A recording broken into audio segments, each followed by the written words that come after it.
welcome to another episode of Any Way You Slice It. I am Jason, and this man is two-fisted till the very end. This is Peter Tejan.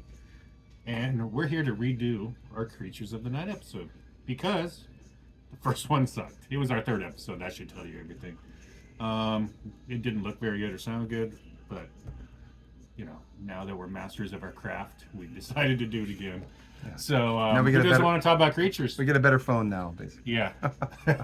Peter suggested redoing the Creatures episode. I was like, yeah, I can listen to Creatures like nonstop for a week. Oh, I have a Creatures shirt too. You do, yeah? Yeah. Oh, well. So do I, with Vinnie Vincent on it. Mm-hmm. I suggested to Peter that if we could have glowing eyes this episode, but technology just isn't there yet. Maybe we'll redo this one when we have glowing eyes. Yeah. How about that? Uh-huh. So, as most of you know, when we do KISS episodes, we like to show some merch. Were you going to show that Dynasty merch that you had? Oh yeah, I could show that. Okay. But I won't. It's just the merchandise. I never, when I got mine used at the swap meet or whatever when I was about 11 or 12, it was already 84, and so I was kind of cool because I was browsing swap meets and stuff and finding like Pay and Saves. I found that cool Pay and Save bag. I have like a vintage Pay and Save bag in perfect shape with the blue and the green stripes. And but Pay and Save and Payless sometimes had like new old stock cassettes and vinyl. Mm-hmm. I found Peter, Chris, and Paul Stanley solo. I think they were like $2.25 each or something like that. That was awesome. I used to find great albums at Pay and Save and Payless. Yeah. In Spanaway, Washington. Yeah. That's where I got Asylum too. I got Asylum on and Crazy Nights at Payless. Yeah, they had really good cutout bins too. I remember. Yeah. You know, it was the kind of store you would go to, and your mom would go shopping in the rest of the store, and you would go straight to the records and stay there for 45 minutes. Yeah. And then by the time she came back, you had a handful of stuff you wanted her to buy. You know, and most of them were $2.99 cutouts, so she did. I've been kind of like thinking about stores that were around. You know, I'm 51 now, so I've been getting nostalgic for the old times. This week, I was thinking about, because I found that bag, Pay and Save, the old Payless stores. What else was I thinking about? Winchell's. I have a thing for Winchell's, and Winchell's is kind of like, I think it started in Oregon, but it's a West Coast thing that spread out. Donuts, right? Yeah, Winchell's Donuts. And they're sparse, but they are around the world. But there's just none in Washington anymore. And I grew up with Winchell's on Pearl Street right here, on the way down to Point Defiance Park when I was a kid. And Dunkin' Donuts came along and pretty much kicked. I think they kick all the Winchell's asses because think about the name Winchell's. It sounds like a sandwich place or something. I mean, I don't know. Yeah. Dunkin' Donuts. That sounds like you know you're gonna have some fun eating donuts there. And some coffee. Now it's Krispy Kreme. Coffee to dunk them in. It's probably Krispy Kreme in most cities. I've heard that Dunkin' Donuts on the East Coast. Man, we're getting off track here. But Dunkin' Donuts on the East Coast, a little bit, is like Starbucks here. Really? It's like everywhere. Wow. Am I not right, East Coasters? Yeah. Dunkin' Donuts, huh? Yeah. Yeah, we have Starbucks on every corner here. Mm-hmm. Like literally every corner. I got Creatures on cassette. Yep. I got it on cassette at Budget Tapes and Records, and the budgets are gone. Yeah, I got it out there. And I got Dynasty there too, and I remember walking around with my cassette Walkman, listening to Dynasty with my friend, walking up and down Meridian. But Budget Tapes and Records were cool. Oh yeah. It wasn't like, you know, you go in a tower and it was like supposed to look a little bit posh. You know what I mean? Like nice, like hospital walls, like not much on them. You know what I mean? Except for maybe like a decoration of someone's new album coming out. But like Budget Tapes and Records, wall-to-wall posters. Mm-hmm. And it just felt fun in there. And they were usually smaller and just more intimate. Yeah. You know, and you know, you could get to know the guy behind the counter and he'd order you stuff, and that's exactly what I would do. Yep. Where's my Creatures cassette? Oh, we didn't see it. Oh. We have the missing Creatures cassette. Anybody? Yeah. Just message us if you find it. I don't know. I probably left it somewhere. But anyway, everyone's seen that one. But I have this one. And this is actually the one. This is the one that I got, actually. Okay. This is the one I got first. This is the one where a couple songs are remixed. So they say.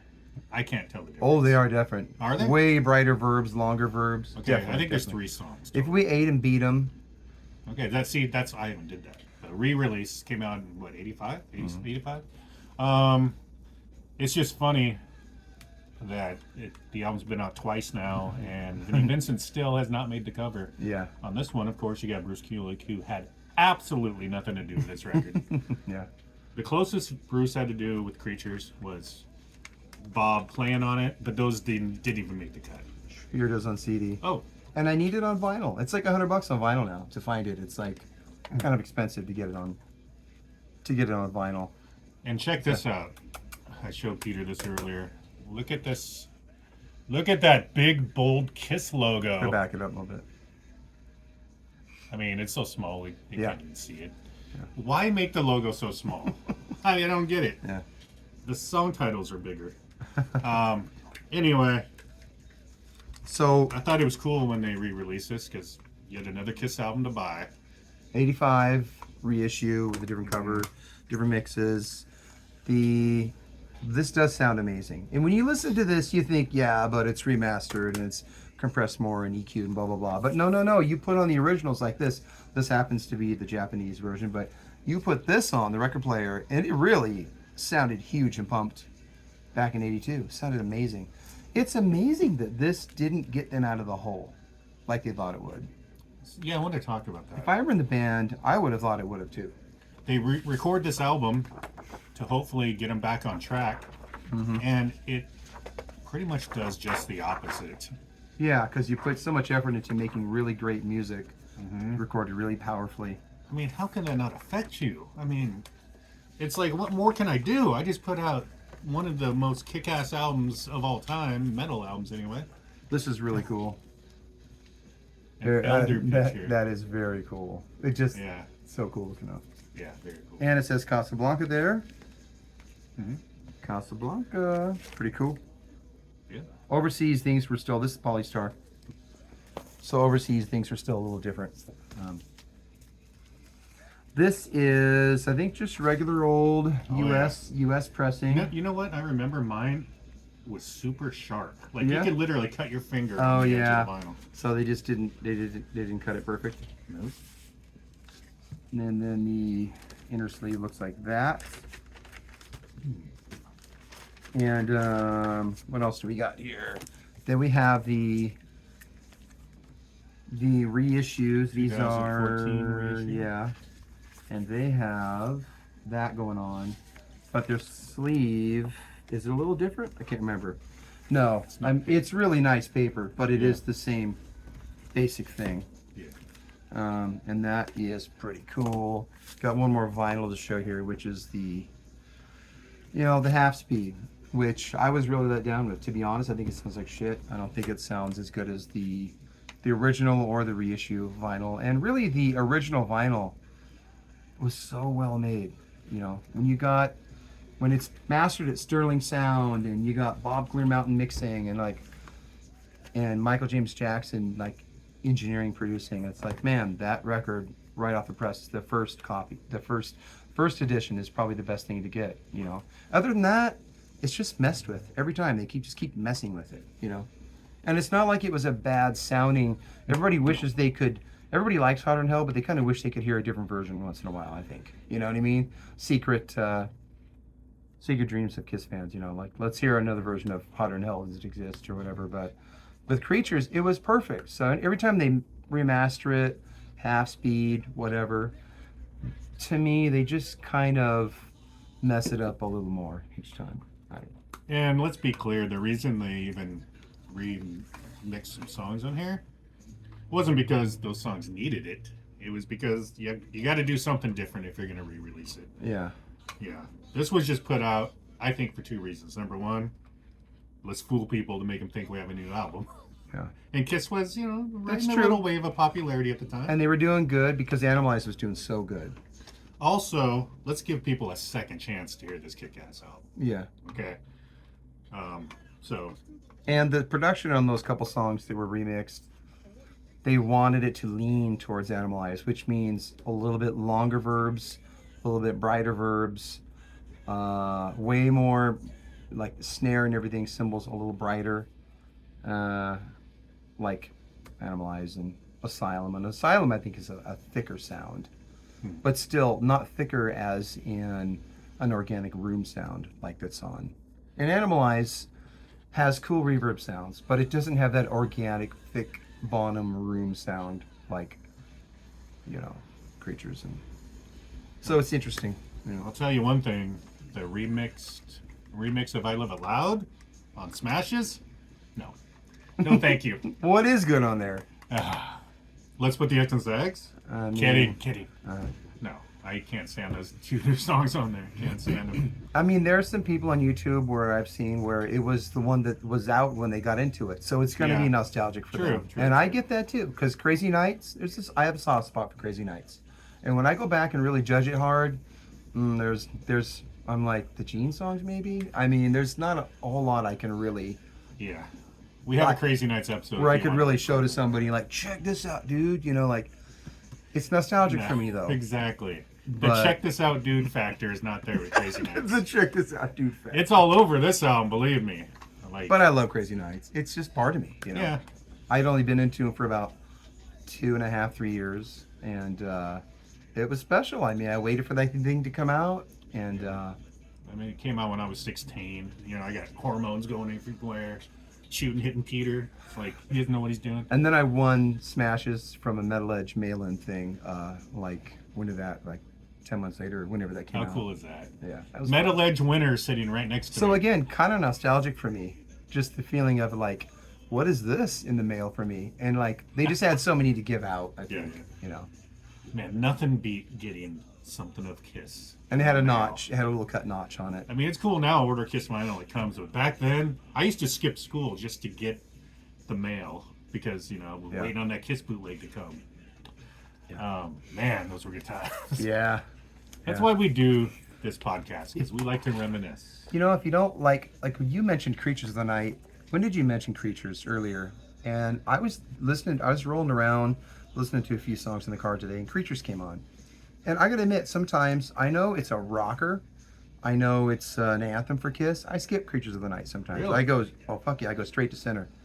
But I remember when I didn't. I remember when I got this, and I remember Creatures of the Night really had a cool, dark mood that pulls you in, and it was exciting. I definitely remember what that feels like. But I guess my point is, sometimes if you lay off an album for a while, when you put it on, you'll get glimpses of that first feeling sometimes. I remember when I heard that first scream on Deuce at my friend's house or whatever, And that's a cool feeling, pure nostalgia. But Yeah, I've told the story before, but the first time I ever heard Creatures of the Night in its entirety, the whole album, was over the phone. And let's face it, when you're listening to something over the phone, there's no sonic punch or anything. Yeah. It's gonna sound like shit, really. But I could tell that's a good. You could tell it was that's rocking. a good album. Yeah. My friend Tim Ely, he probably gets mentioned every Kiss episode, doesn't he? He got it, I think, probably at Payless, and for some reason he lived 4 houses down, but I couldn't go over there. It's probably on restriction. He played it the whole thing over the phone. It was literally like this: the song ends. This one's called "Keep Me Coming." Really? And he played through the whole thing? Yeah, I'd listen to the whole album. No way. 45 minutes. That is a good friend memory. Yeah. Thank you, Tim. And also, today's episode obviously is sponsored by Payless. We just want to mention without doubt. Put their logo up there, okay? Can you do that? I might do that. Okay, so. Yeah. I have to assume they're not around anywhere. Yeah, probably not. Okay. And say if you could, we could get some going with them. You have the bag. All right. Yeah. So the record was right from the get-go supposed to be heavy and recorded really, really well, because they knew that it needed to be recorded the right way. And they got Michael James Jackson again, and Creatures had already started, and Paul went off and did Killers, right? Or were the drum tracks Yeah, you're right. The drum tracks were done right around the same time, but Paul put a handful of songs on Killers.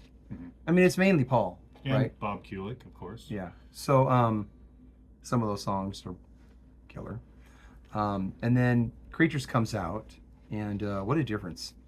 in attitude, though. Even though I love the songs on Killers, what an attitude difference between the two, the two groups of songs, you know.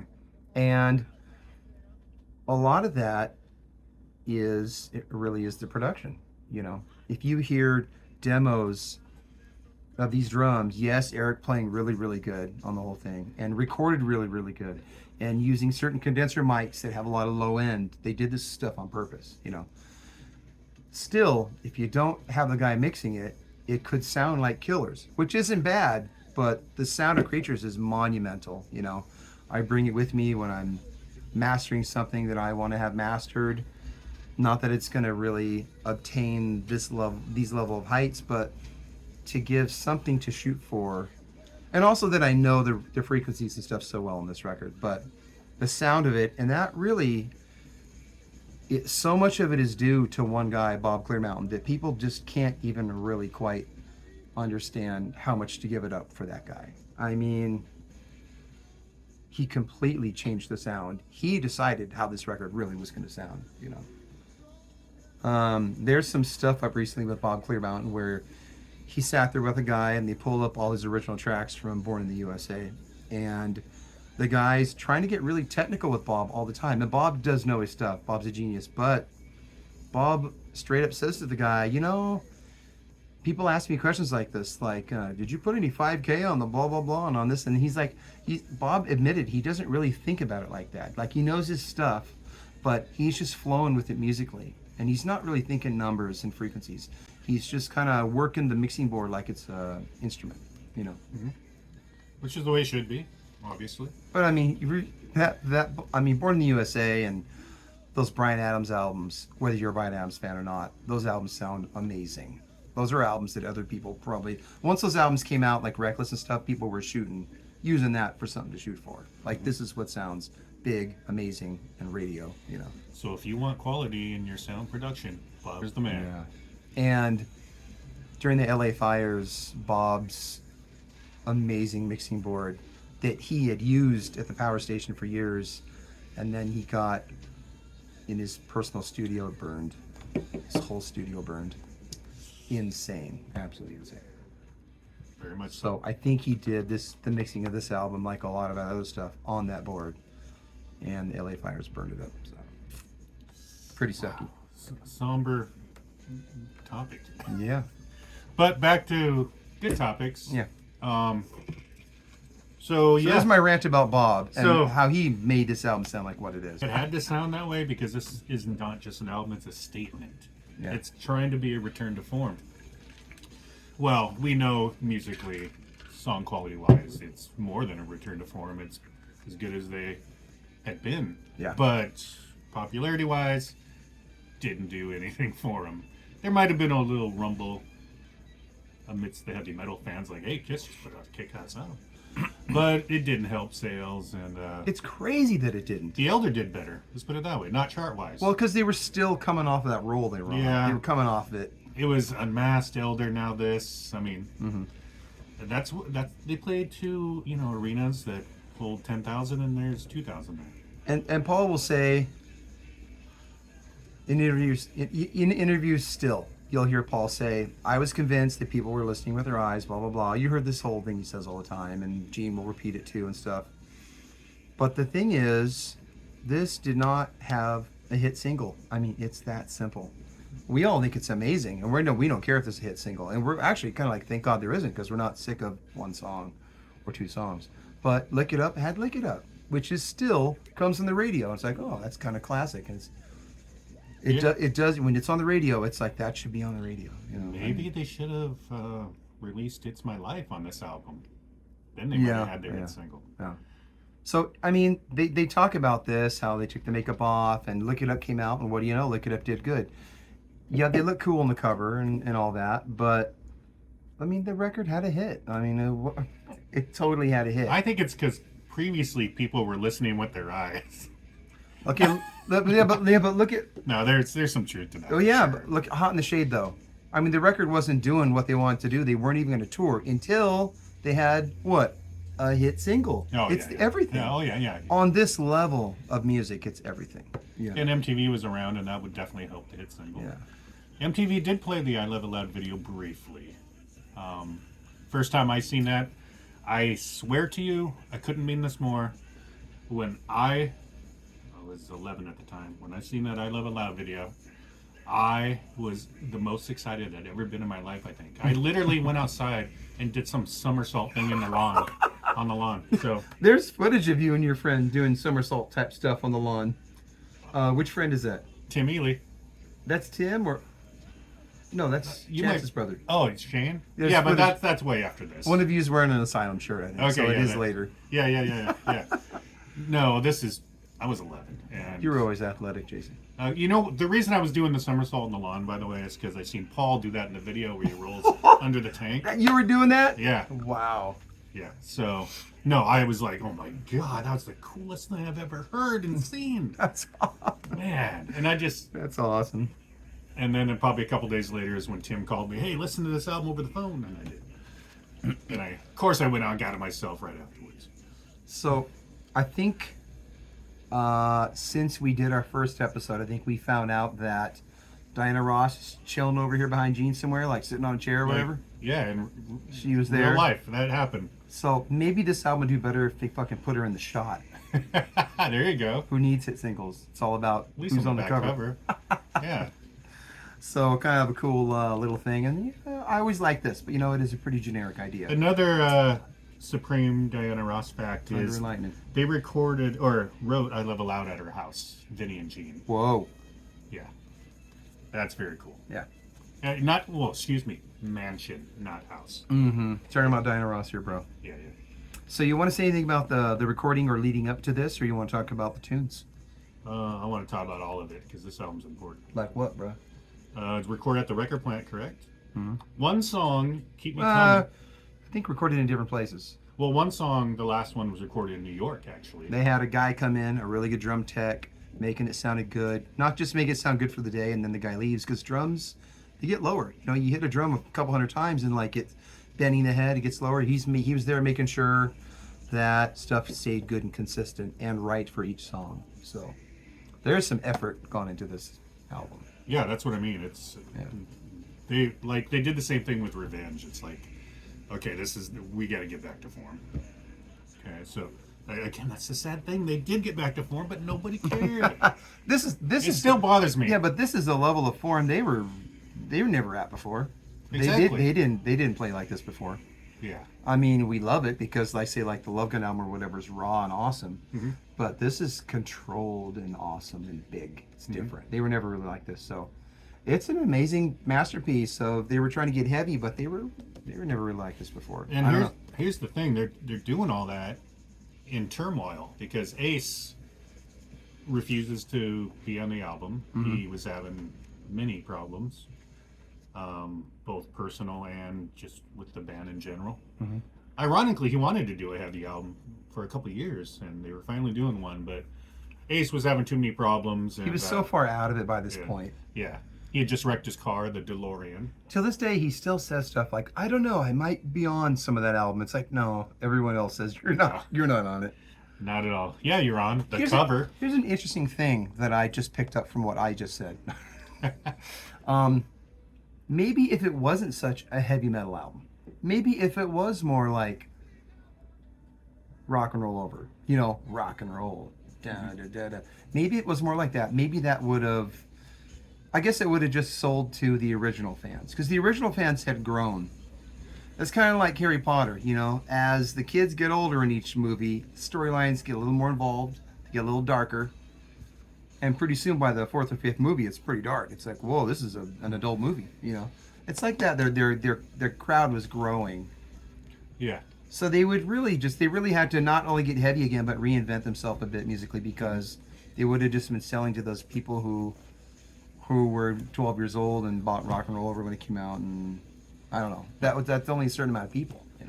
And some fans weren't going to come back no matter what. They just Kiss lost them. And they moved on to other stuff. They moved on to the Oak Ridge Boys.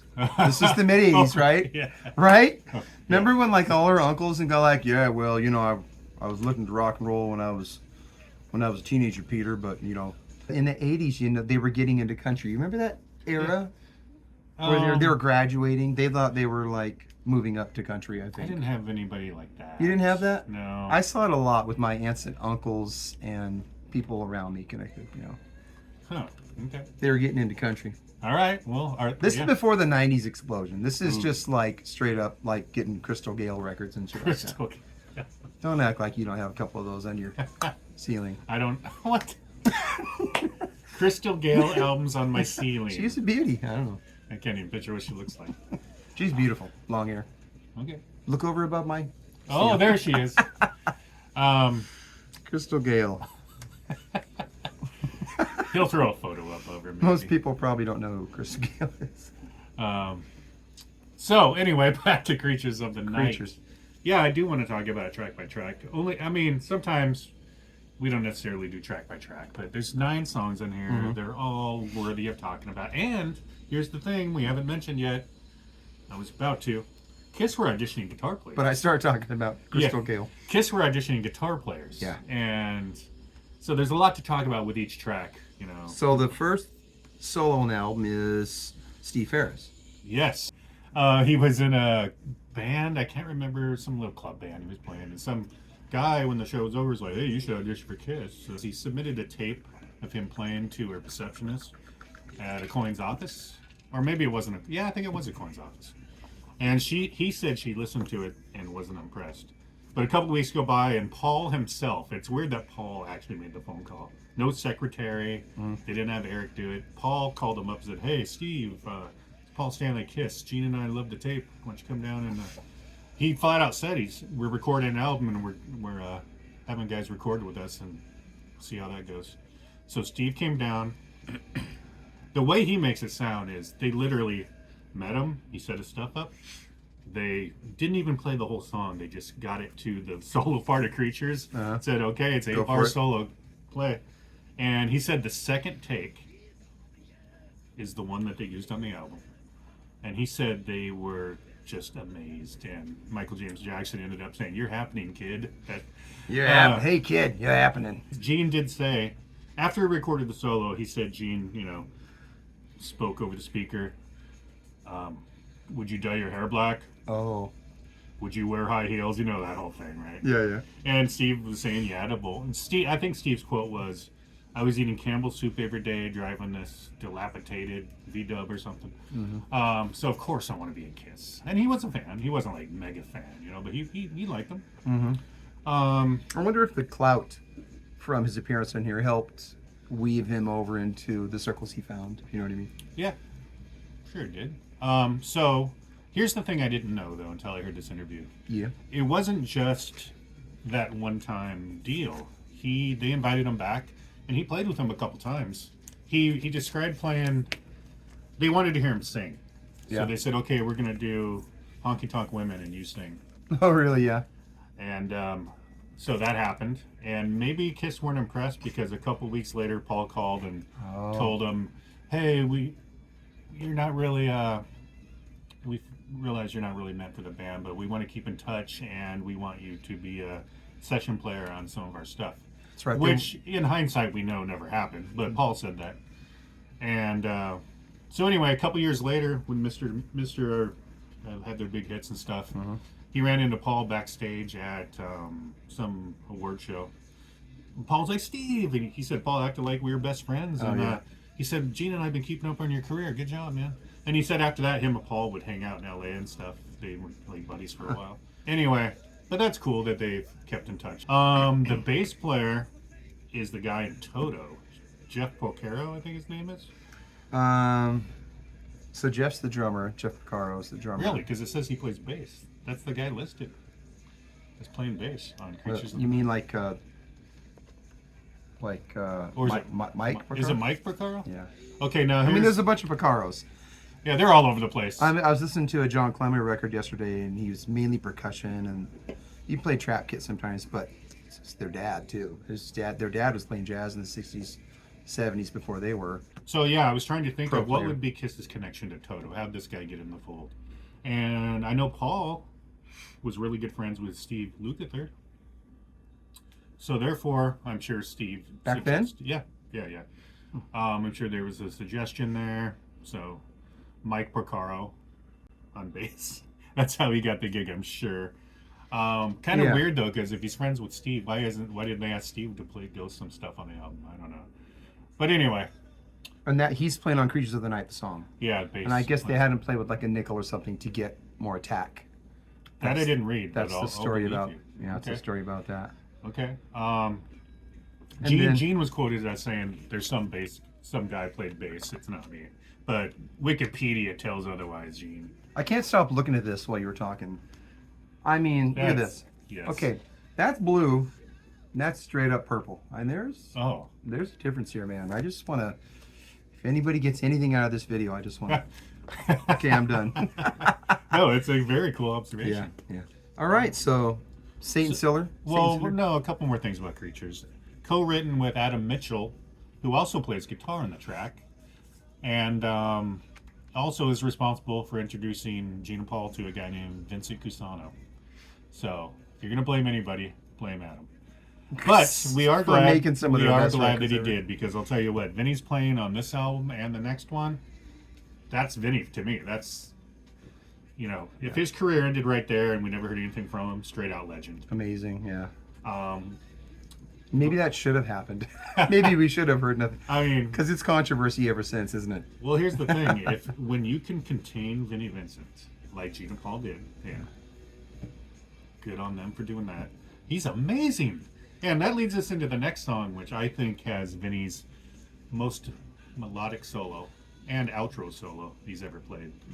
And what song would that be, Peter? You know, we love it. We've talked about it countless times. I already said it. Oh, Satan Sinner, yeah. Okay. Yeah. Well, we have to build it up. Satan Sinner. Yeah.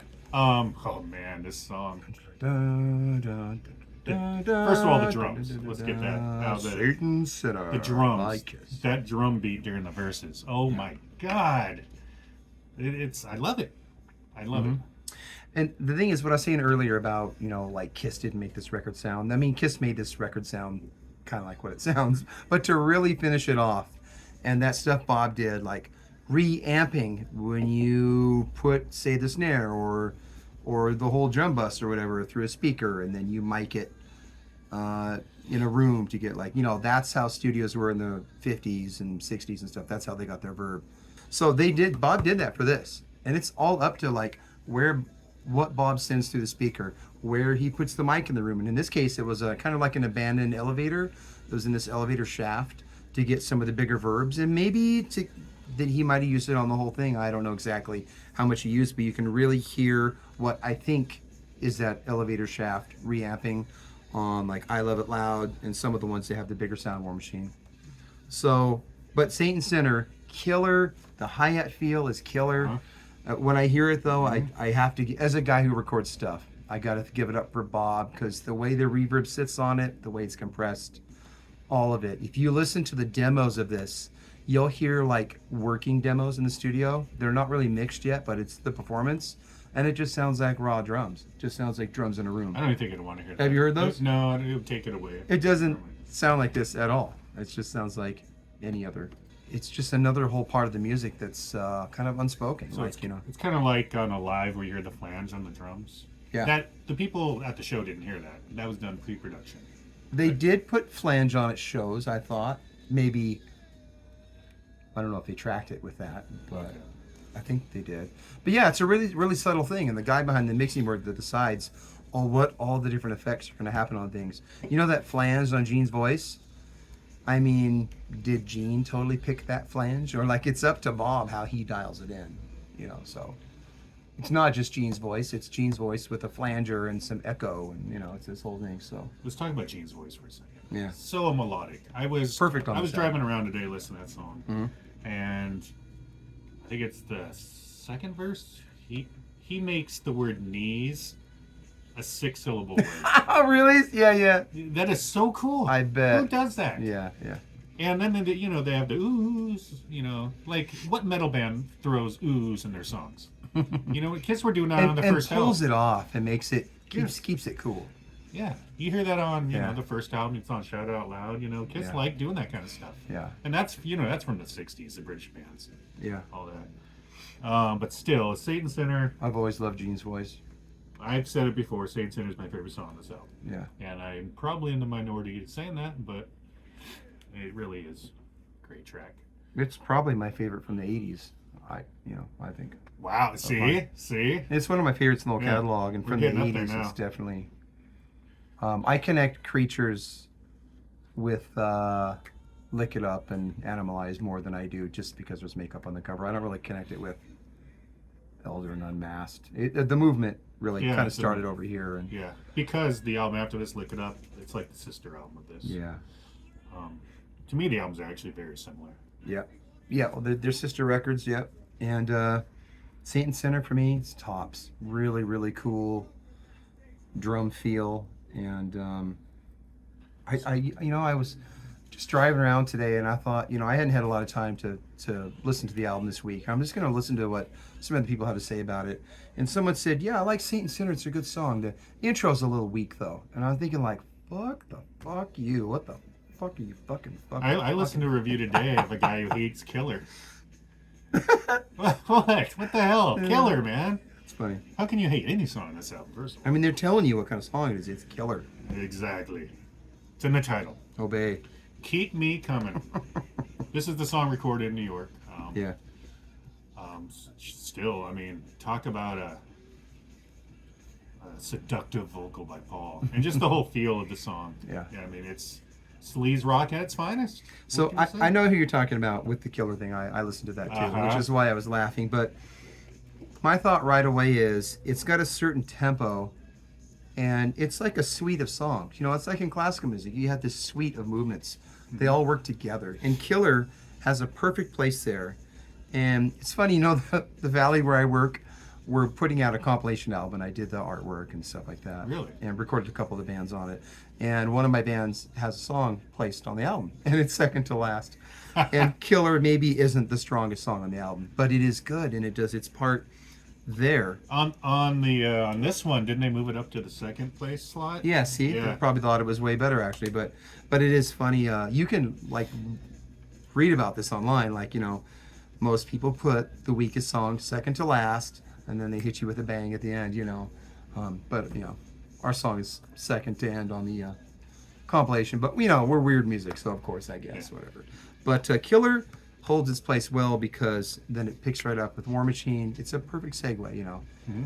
So anyway, but Keep Me Coming. Yeah, first of all, I like the way they Killer go. rocker. They go Paul song, Gene song, Paul song. Yes, Gene and song. I like the fact that Yeah. it's just Gene and Paul. First singing. album, only I them. think we said this in some recent episode, but I like it that it's just Gene and Paul because they were such good singers, Yeah, I do think if Ace was around, he might have sang Rock and Roll Hell, which of course we've heard him do since. But I think back then that would have been perfect for him. But Yeah. anything more to say about Keep Me Coming besides it just being like riff heaven and It's just a killer tune, yeah, Killer drumming again. It's just what Keep can Me you Coming say? is Vinnie solo. Yes. Yeah. Oh, really quick, I wanted to mention about Saint and Sinner. Mm-hmm. Co-written by Michael Japp. And if that name sounds familiar, he also co-wrote 3 songs. Mikhail Japp. Yeah, I think it's pronounced Michael, but if you go to his Wikipedia page, he's just called Michael Japp, like Michael spelled normal. Mm-hmm. So, anyway, long story short, he co-wrote, Move On, pretty good song. Mm-hmm. Ain't Quite Right, damn good song. Take Me Away. I love it though. Oh, that one too? Yes. Wow. So, Jason has the info. I just say, yeah, that song's killer. No, I don't like that one. so I'm gonna do that for Michael the rest of the Japp, album. man, he should have co-wrote even more songs with them because I like what he did. Heck yeah, him and Paul obviously worked together well for whatever reason. Although This was anytime either Gene or Paul, they were smart to write with other people because when they bounced ideas off other people, I think Gene did that a lot on the Asshole album. Like sat down with somebody and wrote a bit. I would like to review that album sometime. Let's do it. We're gonna do But Asshole. yeah, like Mitchell with Gene and Gene with Vinnie. Paul, who did Paul write with? See, that's the thing. This album is a good combination of co-writers. Yeah, There's some Bryan Adams stuff, which we're about to get to. that's true. So Rock and Roll Hell. I guess technically it's not a cover song, only because only the chorus is similar from the BTO version. Yeah. So the BTO version was written by Jim Vallance, all by himself. Mm-hmm. And then Gene and Bryan Adams did some changes to the verses. Actually, everything but the chorus is different, right? When people talk smack about Kiss, oh yeah, 3-chord band sucks, whatever, blah blah blah, there's makeup. Listen to that. Listen to that other version that another reputable band did a version of, and look what Gene did with that song. And that to me is what Kiss does. Kiss. People think I'm silly. I say, let's say this to my dad. Oh, I don't know. I remember when I got into Kiss. Why has it got to be that band, Peter? I remember my dad said that. He's thinking I loved Deep Purple and things like that I got from him also, but because people don't get it, because they are seeing with like when they didn't take their makeup hair. People do look with their eyes a lot, listen with their eyes. They do. But the Kiss don't level, judge a book by its cover. Kiss doesn't usually accept something that's below par. They don't, man. And they did on Hot in the Shade some of it, and that's why it's such a weird album for them. Because even on Revenge, maybe I don't love every single song equally, but quality level throughout, just because I think some of it's kind of cheesy and it's coming out in this kind of like, I don't know, Dr. Feelgood era, like kind of cheesy biker looking shit, but it's quality. Strip club songs. It's quality all the way through. Yeah, it is. Definitely. And to me, Kiss albums, that's why I'm such a diehard fan. I feel like Gene and Paul kept that level, like, bam, right up there, Mm-hmm. And prove it right there. You see what they do with other people's songs. Gene and Paul steering the ship. Yeah. Who steers the ship through the stormy sea? They just really knew what they were doing. They understood that quality level. How every song is special. You get that from Beatles. Like everything is. Yeah, without a doubt. Yeah. Without a doubt. Like you said earlier, we're gonna do an episode soon about like who had the strongest run on their first handful of albums. Mm-hmm. And you said you wouldn't pick Stones because the first records are Beatles and Kinks as well. The first albums they're are not like blues covers. They're not perfect at times, and there's a couple great songs on every album. Yeah. I mean, if you're starting from a band's debut album, yeah, no Stones, Beatles, or Kinks. Maybe we'll do that next. Yeah. But that's the thing when I get with like the biggest bands, like the Led Zeppelins, Beatles, these people that like you go to Fred Meyer and buy their T-shirts because like it's every song. It's just monolithic. All their shit is just, bam. These guys, whoever it was, they got it figured out. Mm-hmm. For the people that don't know Fred Meyer, I guess most people call it Kroger maybe on the East Coast. Oh, really? Yeah, it's called Fred Meyer. Well, and guess what? I work there. Well, what could I say? Walmart. People know. Everybody Walmart. would get Walmart. Yeah. When you're an album band, not just an album, but like a Pink Floyd, where every song, album after album after album, to me, Kiss is like that. Yeah. Quality, people, quality. Yeah, but I was thinking about that when they did a song, and that there's proof with that song, because the original version that was recorded, not that good to me. Okay. But I personally don't like the BTO version. Yeah. If you listen to it, it starts off exactly. Picture in your mind what a BTO song sounds like. That's what this sounds like. But the chorus is "Get me out of this," and then they chant "Rock and roll hell." I almost wonder if Gene and Bryan had the verses and everything. It just needed a chorus, and Jim was like, "Hey, I got a chorus that would fit," and they because Jim wrote the song, Jim Balance, so they used it, So none of the BTO guys, Bachman's not getting credit or anything. Yeah. Balance wrote the song. But yeah, it's amazing. It's a great song. They did it live at least once on that tour in the beginning. He might feel. I think I've read that he might feel Gene snuck in a copy, a credit on it, kind of. Well, somebody wrote the intro and verses, and yeah. I mean, hey, it doesn't sound like the BTO, so Gene deserves something, right? Right. It's one of my favorites. It's another one of my very favorites from the 80s. Those two songs on this album. Great songs. Yeah. Robin Ford. According to Wikipedia, he plays all the guitars on it. I've also heard he just plays the solo. So I Love It Loud? No, Rock and Roll Hell. Yeah. Yeah. So Robin Ford's on there. We know that. A Yellow Jacket. He was in the Yellow Jackets at the time. So he did the solo on I Love It Loud. No, I Still Love You. I Love It Loud. Oh no, I meant to say I Still Love You. Yeah. There's an I and an I there, so I Still Love You. So, but we didn't talk about Danger. Not yet. We're about it. Okay. So Danger. Talk about your man on bass there, Who's that? Jimmy. Oh, Haslip. Yeah. Yeah, I think he died now. I watched an interview. I listened to an interview or something with him, and he talked about the session. And it was just he just got a call all of a sudden one day, and they needed some bass, and he went over and did it. And I think that's And his connection would be Robin Ford because they were in a band together at the time. Yeah, or 'cause- maybe Robin, or vice versa. no, you're right. Because the first Yellow Jackets that I have that on cassette, vinyl, and CD. That's the one with the bees on it, I think. That one's 81. The first album's 81. So Yeah. they were already a thing. I punched in on YouTube today. I just wanted to know, like, what was Robin Ford doing in 1982? What did he sound like? So I punched in YouTube, Robin Ford, 1982, and a Yellow Jackets video came up, a live video. They were playing With the a Yellow jazz- Jackets on the cover? No, it was from a live jazz thing. festival. Yeah. And there's Jimmy playing bass, left-handed Yeah. bass player. Yeah. So that's the connection there. They were pretty fusiony and pretty progressive on that first album. Yeah. It's just weird they didn't play together on this album. Danger is that's Vinnie. There's a lot of jazz guys. Yeah, there are. A lot of session guys, but leading jazz. Kinda cool. My favorite part of Danger, the keyboards that come in for the one line towards Yes, the end, the yeah. descending lines. Oh, yeah, Yeah, totally. that's so cool. Danger is killer. There's a lot of really cool things about it, and it's just relentless too. You think of Creatures being this dark, heavy album. There's keyboards, little keyboard parts spread about. We're gonna get to one coming up here. I mean, dark album, yet Saint and Sinner, Creatures of the Night, Rock and Roll Hell. I mean, Even the song titles are Killer, metal. War Machine. Did I say Danger? I mean, like it's got a really cool. It does have a cool dark connotation, a cool feel. Yeah, definitely. So yeah, Danger's amazing. I mean, what can you say? It's for track 5, the last track on side 1. It just makes you want to flip it over to side 2 and hear more greatness. Yeah. So I Love It Loud and Right Between the Eyes. I've already talked about the way I felt when I first heard it. I wish the burnout factor wasn't a thing. I wish you could feel the same way Yeah. the first time you ever heard a song for its entirety. Yeah, and that feeling, that Brazil footage of I Love It Loud off of, Exposed. That feeling there, that's amazing. Yeah, it's weird to think that's Kiss.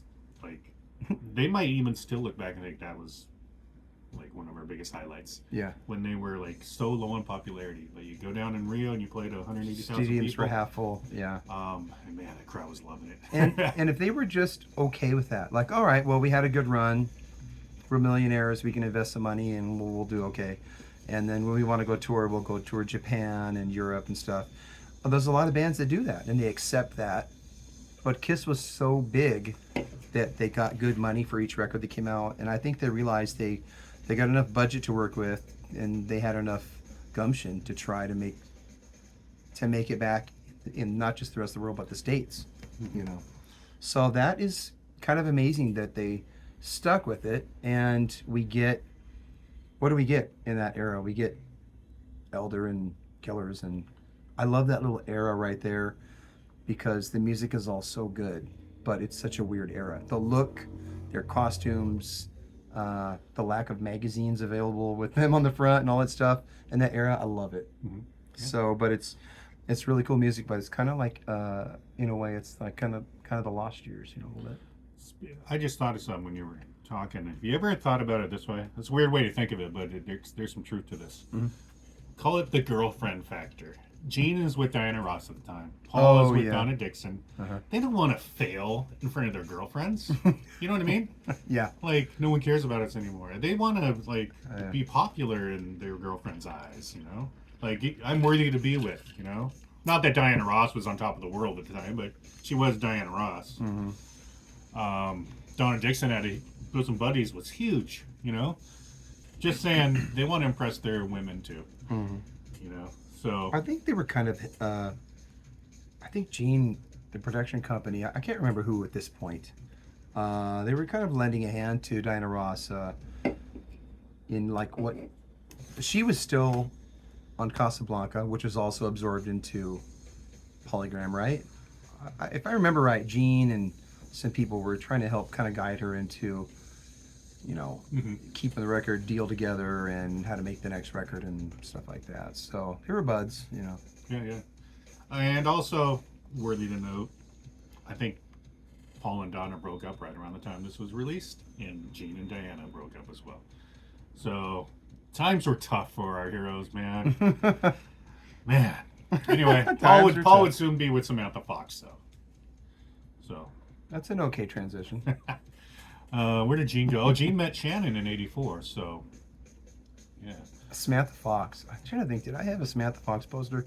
I found recently. I shared it on here, but I had that one girl playing like that video game poster. Yeah, yeah. And I had like one other like girl poster on my wall, and I think it might have been Samantha Fox. And then I heard her music, and I took it down. Maybe was it Samantha Fox? I think you heard her music and you took it down. I mean, I think she was selling posters that were unmusical, completely unrelated to music at the same time. But you didn't have it up because you thought her music might kick ass. No, but you know, I'm making room for more Kiss posters I was getting. Okay. But man, I was trading anybody I met that was a rocker or a couple years older than me. You got any Kiss posters? You want to trade? You know, like trading was the way to go back then. Yeah. We didn't have jobs. We didn't really have, when you're 13, you don't really have a. Yeah, Tim and I used to trade Kiss cards all the time. Yeah. Like, yeah, not baseball cards, Kiss cards. Yeah. Although I had plenty of baseball cards. So where are we at? So we're on I Love It Loud. It's Yeah. killer. The video comes out. Ace is in it. Yeah. His last appearance. And don't get me wrong, you know, Burnout Factor has to do with seeing them play it live literally every show since it came out. So let's put it this way. It's one of those songs when they did live, it's kind of like, okay, what's next? You know? Yeah. Say yeah, okay, what's next after that? But it's when Gene, usually, right? When Gene goes up and spits blood at the end or whatever. Or You change it around. Yeah. But no, I mean, it's a good song. I mean, my Yeah. wife likes it, let's put it that way. Oh God, it's one of my favorites. Yeah. Yeah, it's good. You can't deny it. It's Yeah. just, okay, I've heard it literally 5,000 times. Yeah. So I Still Love You. Speaking of live versions, a lot of people don't like live versions of this song because, let's face it, Paul gets carried away. He shows off. He shows off during the song. And, you know, he had the pipes back then. Let him do it. Yeah. Unfortunately, I think he ended up paying the price for doing that kind of thing. And yeah. we know the way he sang in the 80s. I think he paid the price for "Hello Cleveland." Blah, blah, blah. That's why. Yeah. That's why he paid the price. Probably all that screaming. Yep. So the song is a very, very much so started with Vinnie. I've heard. Vinnie even. No, I heard it's mostly his song, to be honest with Vinnie? you. Yeah. Yeah, like there's some demos I think that are. Yeah. I mean, for a ballad, it's not, you know, your pussy, let's get on the radio ballad. It's a, you know, atmospheric, dark, somber breakup song, really. Yeah. So again, not going to be a hit. Paul sings the hell out of it. Yeah. Yeah, for years it was tour de force Paul's thing. Definitely up to Animalize. Vocal gymnastics, you know, it used to be I Want You, and he'd do all that stuff. Now it's I Still Love You. And it's on the third live album, which I don't listen to very often, but I think it is on there. It's on Unplugged too.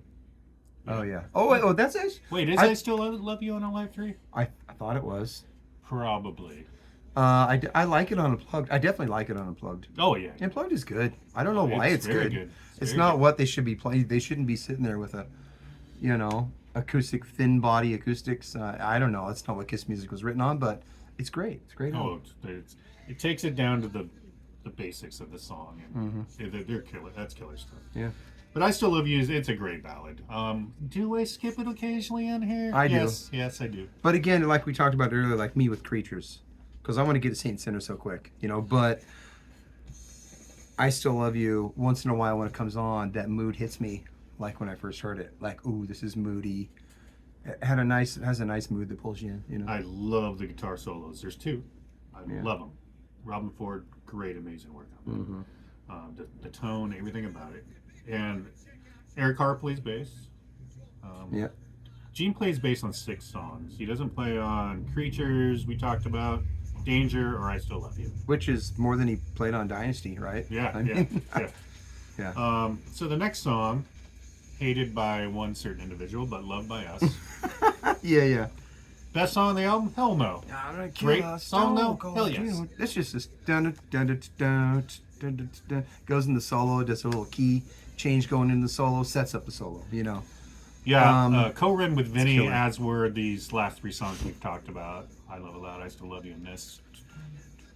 I can really hear Vinnie Vinnie's songwriting style in Killer. Yeah. Lyrically as well. It's just aggressive riffs and Yeah, you hear a lot of that with the Invasion. Not making the comparison, it's Yeah. a total Kiss song, but it's still the same guy, just a couple years later, right? yeah, Writing riffs. And yeah. But he really, with Invasion, I wish they hadn't. I realized they had probably a certain amount of money coming in from Chris Hayles, and they wanted to deliver some big hits. I get it, but I wish the album was. This is going to be really obvious, but I wish the album was less commercial. I mean, I wish it was just Boys Gonna Rock all the way through.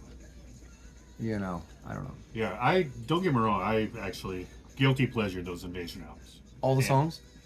Not necessarily all of them. I can find some in each song if I like. Yeah. One thing, really quick. This means nothing. The line in Killer: "Animal with a twisted brain." Animal and twisted.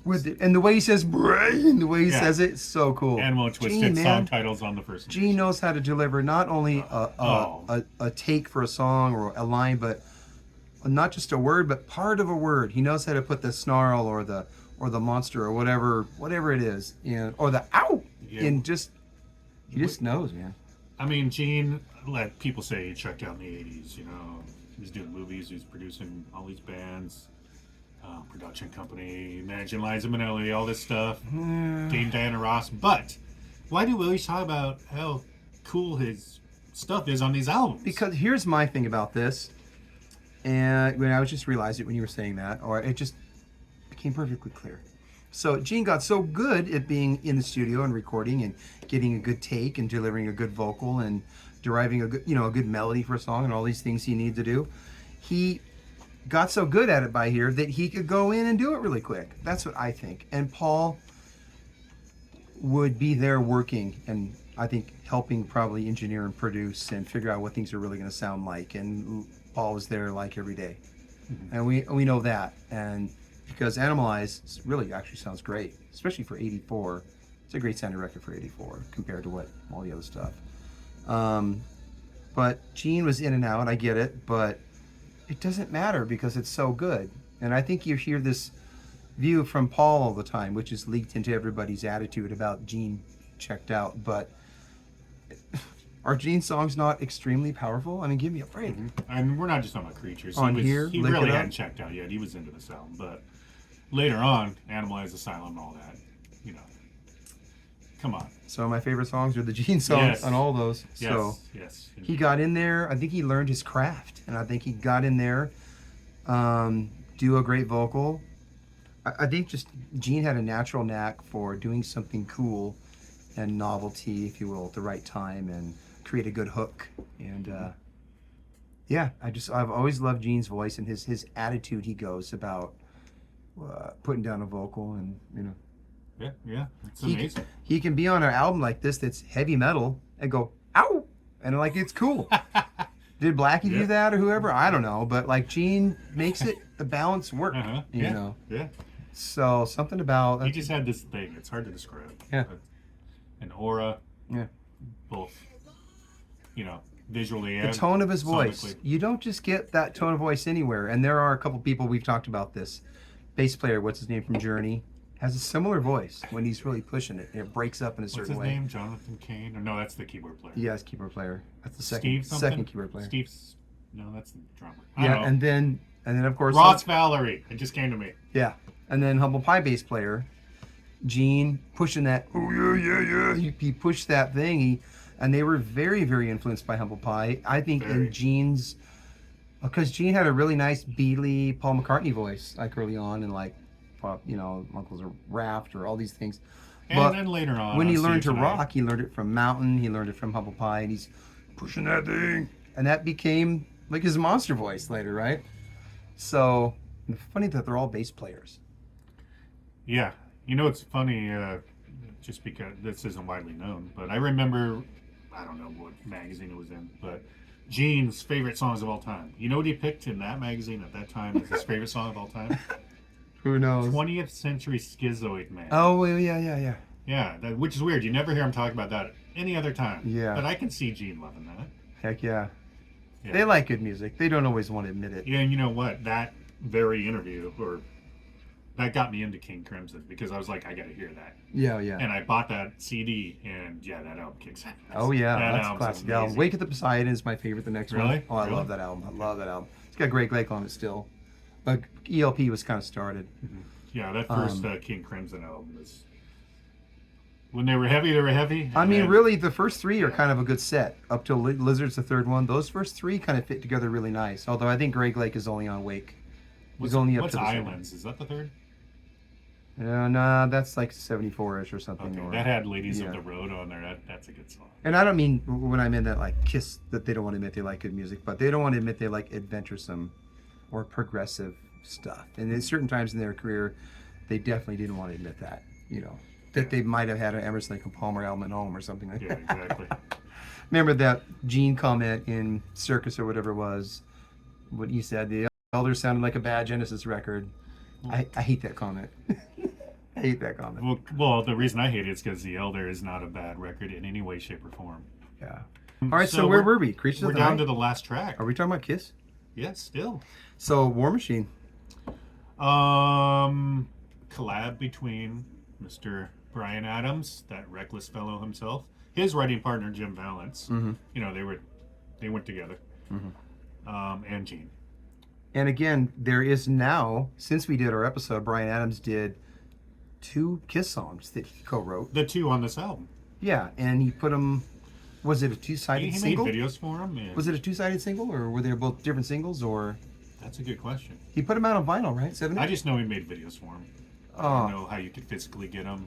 Oh. I'm sure you could. So now there is a version you could compare this to. Although it's Bryan when he's older. I'm not saying he doesn't rock now, but he is basically recreating, for the most part, there's some little difference, but recreating the Kiss versions as far even tempo and stuff like that. You could also look at it as he's kind of jumping on the Kiss bandwagon, because this was right when they were doing their farewell shows and they were huge. Yeah. And all said, hey, I just recorded these 2 Kiss songs. I'm sure people have been asking him about these songs for years. Yeah. And you're like, give the people what they want. Yeah. Yeah. So that's really, really cool of Bryan. No, he did a great job. They are really good. We talk about them in some episode. But this version, holy shit. I mean, again, it's what Paul and Gene bring to it, Okay, I talked about the burnout factor earlier with I Live Aloud. If it wasn't for the burnout factor, yeah, War Machine would be one of my favorite Kiss songs from the 80s. I mean, it kind of is anyway. It is for me too. It would probably be in the top 3. It is for me too, but it's a song that comes on the album. And, like Saint, Rock and Roll Hell, these are ones that I like go to because I want to get pumped and it's fresh feeling still. But yeah, I admit there's a few songs on here that are really, really good album tracks for me now. But you heard them a lot. And when I say I've heard it a lot, heard War Machine a lot, never once heard the song on the radio. I'm talking about live. Yeah. And don't get me wrong, it's great live, but it's like, it doesn't make it as special when you finally hear it on the record. It's like, okay, this song I've heard 80,000 times. Still, special recordings of all these tunes. Really, really great recordings.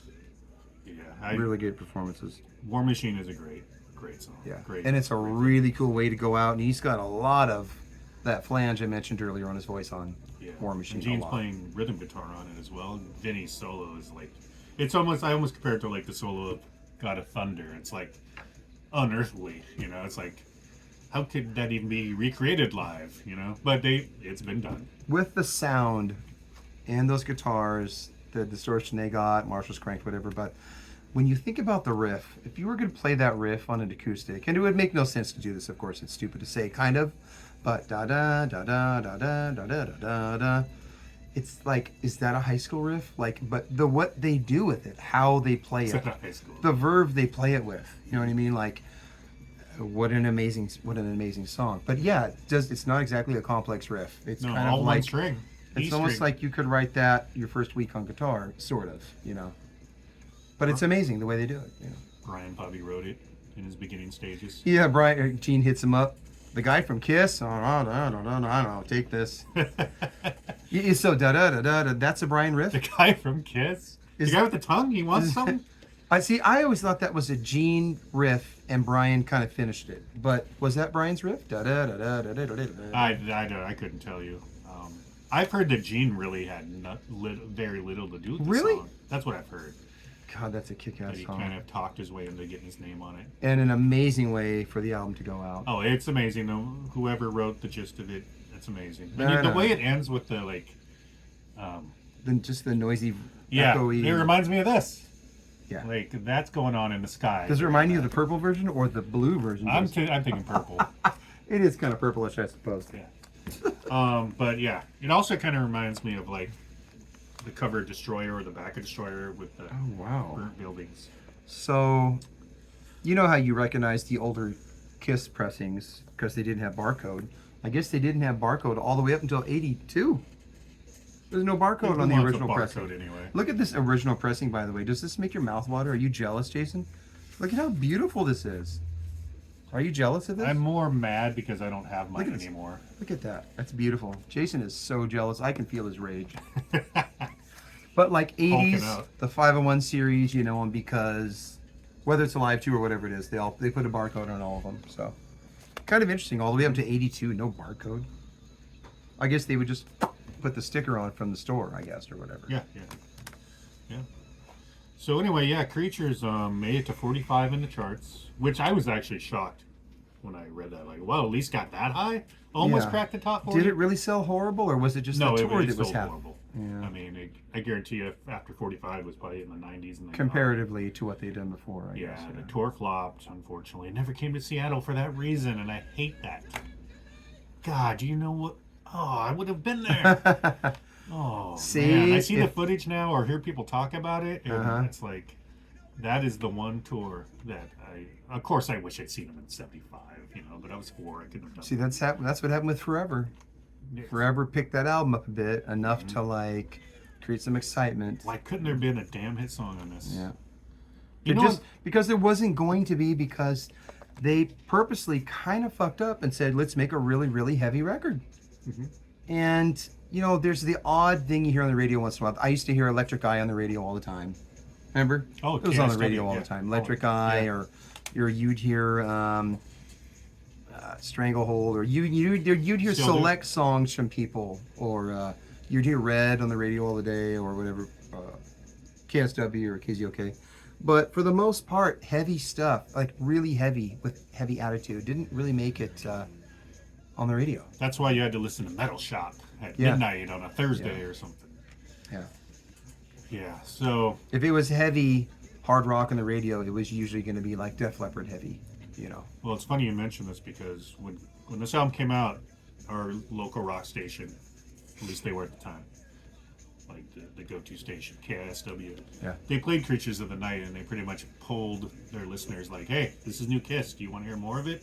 Yeah. And well, they kind of stopped playing it, so Yeah. I would assume it was more like we were talking about, people were listening with their eyes and not their actual ears, because how can you not like that song? Yeah. I'm sorry. Well, anyway, they stopped playing it, so they tested it out in this market and it didn't work. Yeah. Now, can you imagine if it would have caught on? Maybe Kiss would have. But what did they play? What song did they play? Creatures, the title track. See, that doesn't necessarily. I mean, they needed to play War Machine for heavy kids. They needed to play Heavy maybe Kids. I Love It Loud. Yeah, I mean, Creatures of the Night. Some people might have thought, I don't know, I don't know. on Metal Shop. I would have been, and I was when I heard it over the phone. But I would have. Well, I mean, I agree, all of it's Yeah.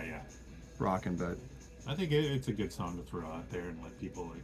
Hear it. I mean, it's Yeah. heavier than anything Kiss had done, and that would turn some people on. You would think. yeah. Anyway, What are you gonna do? I used to call it my second favorite Kiss album. Yeah.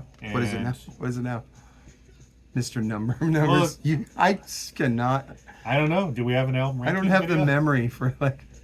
Well, I know Rock and Roll Over is number 1. Yeah. Okay, that's true. That's your number one. Well, the thing is, Peter, This is probably my number one. we've reviewed every single Kiss album, Uh-huh. and when you do that, you listen to the albums, and you really envelop it all. Yeah. And I have came to the conclusion that the first 6 Kiss albums are the best. I'm sorry, I'm one of those original, Uh-huh. but that doesn't mean I don't fucking love Creatures and Lick It Up and most of Revenge, not all of it, and Carnival's great, and Unmasked, I love Unmasked, and Dynasty's great. It's like so- 4 of Alive. I know what you're saying. As soon as you say that, I'm thinking, ooh, those are fighting words, though, because I mean, The best of what? Going down, da da da da Just da. I mean, music that's that like hits me right here. half that's Chuck Berry rock. I mean, Yeah, you can't yeah. compare that to War Machine. It's hard to compare it, but that's me being defensive. Yeah. For Creatures of the Night on behalf of Creatures of the No, I love Creatures. Yeah, Man. yeah. I love it. It's my favorite Kiss album of the '80s, and that's coming from a guy who is in Yeah. love with the Elder.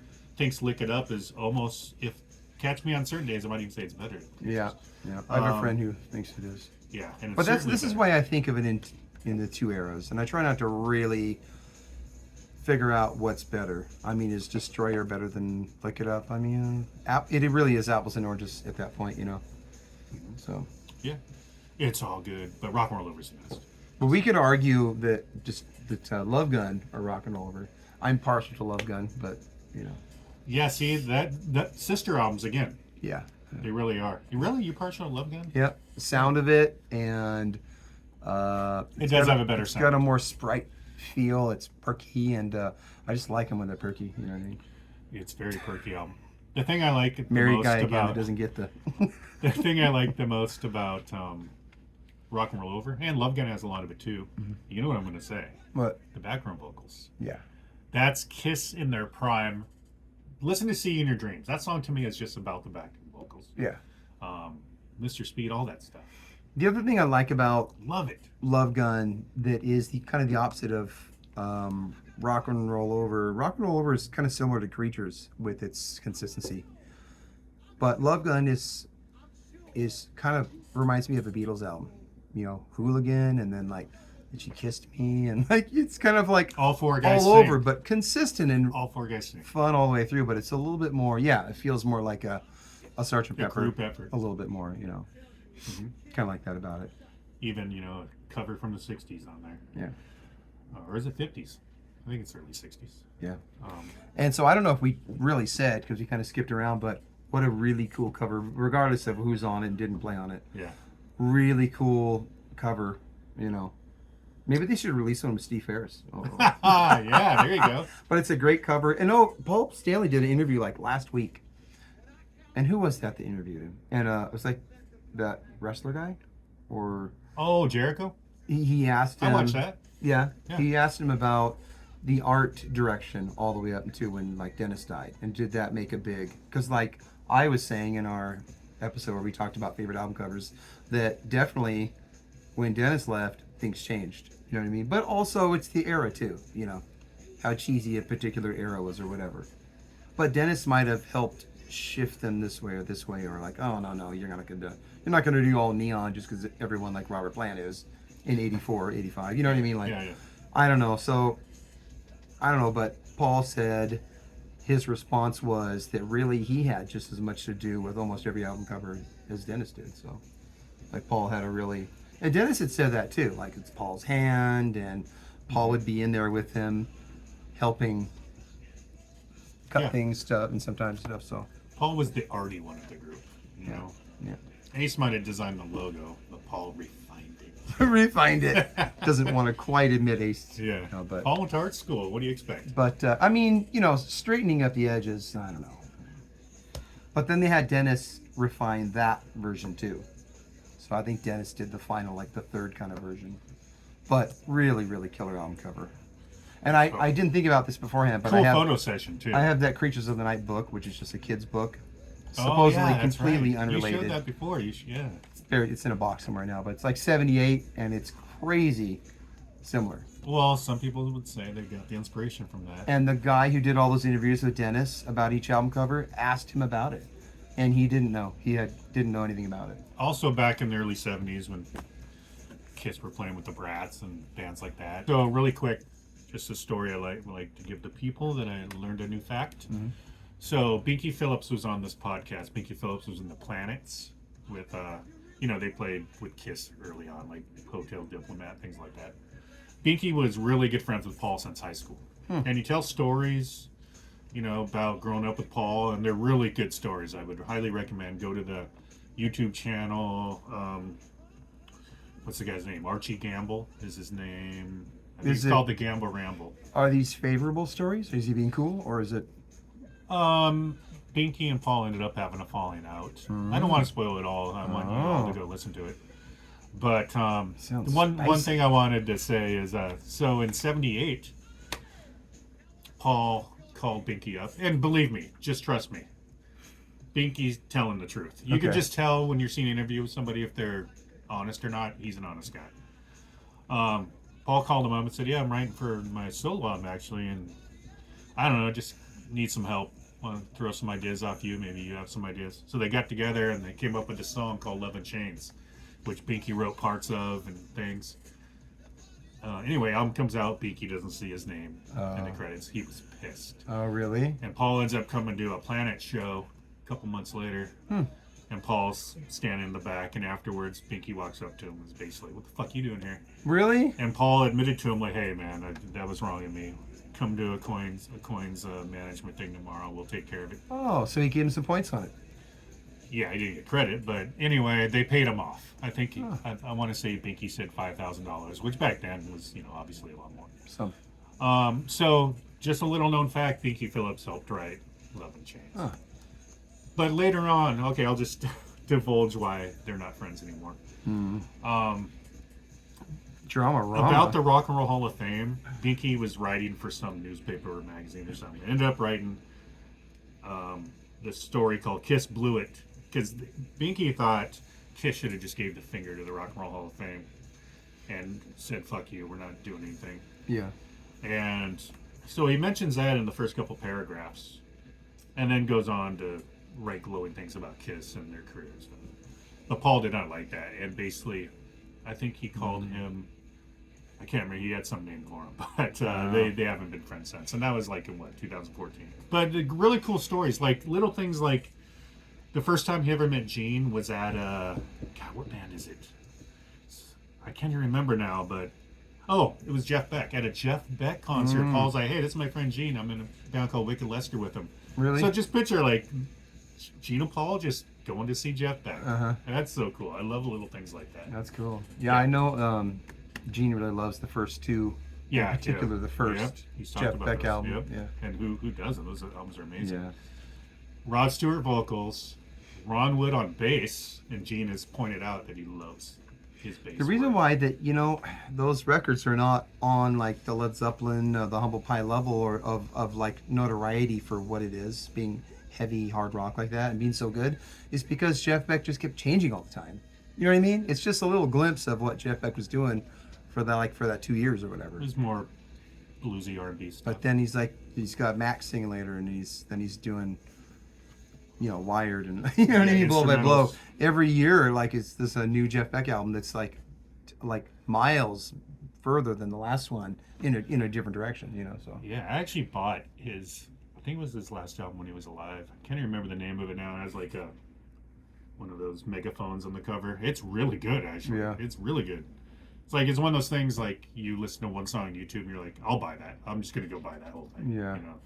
It was really good. I can't remember the name though. all his stuff was good. Even the '50s rockabilly throwback stuff was good. Yeah.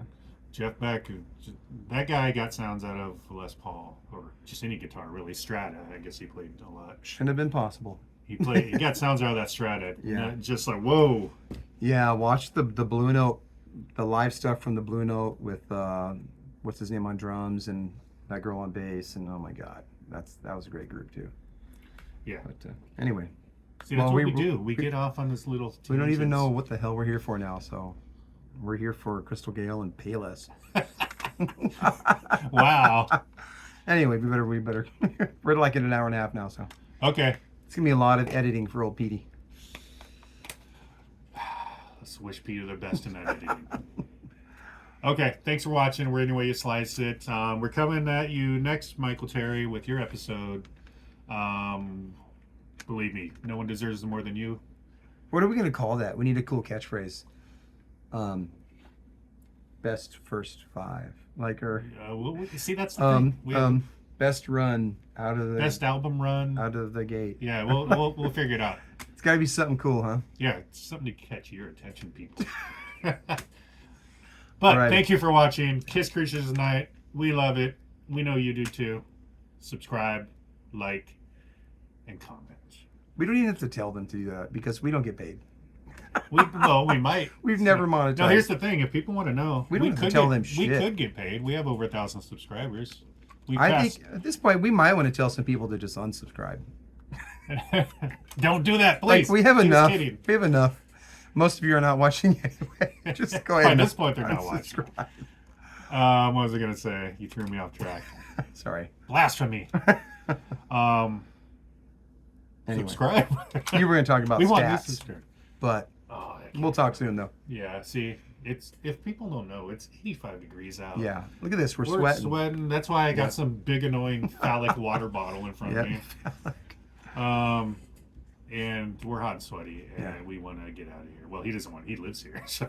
Yeah. I want to get my car, turn on that AC, and head home. Yeah.